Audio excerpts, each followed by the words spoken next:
आंध्र प्रदेश के श्रीकाकुलम जिले के काशीबुग्गा कस्बे में स्थित वेंकटेश्वर स्वामी मंदिर में आज भगदड़ मच गई, जिसमें 9 श्रद्धालुओं की मौत हो गई और कई लोग घायल हो गए। हादसा उस समय हुआ जब एकादशी के मौके पर बड़ी संख्या में श्रद्धालु दर्शन के लिए मंदिर में पहुंचे थे। भीड़ अचानक बढ़ने से अफरा तफरी मच गई और लोग एक दूसरे पर गिर पड़े। मौके पर चीख पुकार मच गई और कई लोग दबकर घायल हो गए। प्रशासन ने तुरंत राहत कार्य शुरू किया, लेकिन तब तक कई लोगों की जान जा चुकी थी। मुख्यमंत्री कार्यालय की ओर से जारी बयान के मुताबिक ये हादसा एकादशी उत्सव के दौरान हुआ, जब बड़ी संख्या में श्रद्धालु एक साथ मंदिर परिसर में दाखिल होने लगे। अधिक भीड़ के कारण निकास और प्रवेश मार्ग पर भारी दबाव बन गया, जिससे भगदड़ की स्थिति उत्पन्न हो गई। हादसे में कई लोगों को गंभीर चोटें आई, जिन्हें नजदीकी अस्पतालों में तुरंत भर्ती कराया गया। कई परिवार अपने लापता सदस्यों की तलाश में अस्पतालों और मंदिर परिसर में भटकते रहे। मुख्यमंत्री ने कहा कि मैंने अधिकारियों को घायलों को सर्वोत्तम संभव उपचार प्रदान करने का आदेश दिया है। मैंने स्थानीय अधिकारियों और जनप्रतिनिधियों को घटनास्थल पर जाकर राहत कार्यों की निगरानी करने को कहा है। इस बीच धर्मस्व मंत्री अनम नारायण रेड्डी और जिला मंत्री अच्चन्नायडू अधिकारियों से और जानकारी जुटाने को कह रहे हैं। उन्होंने सुझाव दिया कि घटना में घायल हुए लोगों को बेहतर इलाज मुहैया कराया जाना चाहिए। So in Kasibugga PS limits, today one unfortunate incident happened where there are total 9 people have lost their lives, 8 female and 1 boy.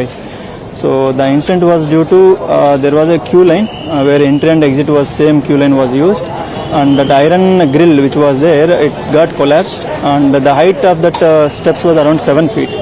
So the public fell from 7 feet to the ground. So because of that, this incident has happened. It's a private temple where a private person has constructed in his private land, and he hasn't taken any permissions also, and he hasn't informed about today's program to the local police also. Yeah. Sir, local police has not get any information that more people coming to there and visit? No. In the morning, once we got the information, we have sent the force, but it was too late by then because there was no prior information from the private, the temple person who was organizing this program. So because of that, there was no communication yesterday or today also.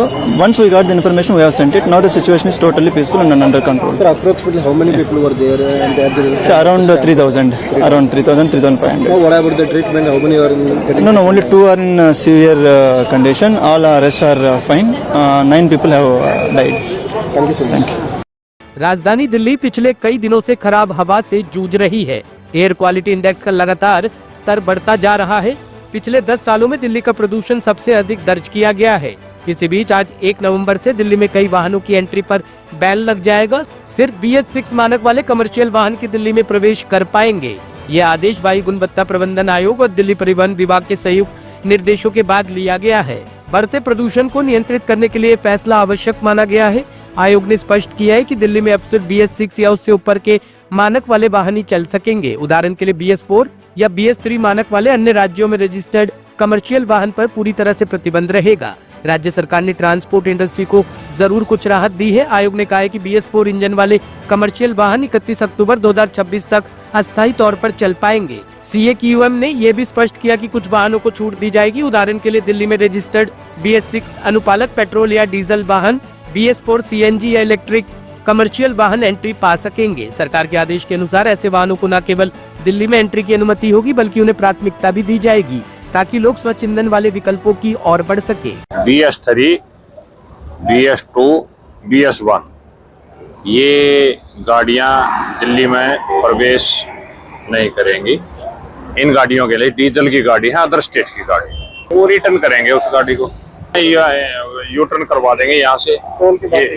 ये U turn है, इधर से वापस कर देंगे उस गाड़ी को। वो बता तो दिया BS3, BS2 और BS1 डीजल की गाड़ी नहीं, उसके लिए नहीं है अभी, गुड्स व्हीकल के लिए बस। दिल्ली पुलिस की स्पेशल सेल ने राजधानी में बढ़ते गैंगवार पर एक बड़ी कार्रवाई करते हुए कुख्यात छेनू गैंग के 2 गुर्गों को गिरफ्तार किया है। ये दोनों आरोपी सिलमपुर इलाके में हाशिम बाबा गैंग के सदस्य मिसवाह की हत्या में शामिल थे। पुलिस जांच में खुलासा हुआ कि दोनों ने मिसवाह पर करीब 15 से अधिक गोलियां बरसाई, जिससे उसकी मौके पर ही मौत हो गई। यह हत्या दिल्ली में 2 आपराधिक गिरोहों के बीच चल रही पुरानी दुश्मनी का परिणाम बताई जा रही है। स्पेशल सेल की टीम ने जिन 2 बदमाशों को गिरफ्तार किया है, उनके नाम प्रिंस गाजी और छेनू के एक रिश्तेदार के रूप में सामने आए हैं। प्रिंस गाजी को हाल ही में तिहाड़ जेल में बंद गैंगस्टर छेनू ने अपने गिरोह में शामिल किया था। पुलिस के अनुसार मिसवाह पर पहले से हत्या, लूट और अवैध हथियारों के इस्तेमाल जैसे गंभीर मामलों में 7 से अधिक केस दर्ज थे। इस हत्या के बाद इलाके में भारी दहशत फैल गई थी।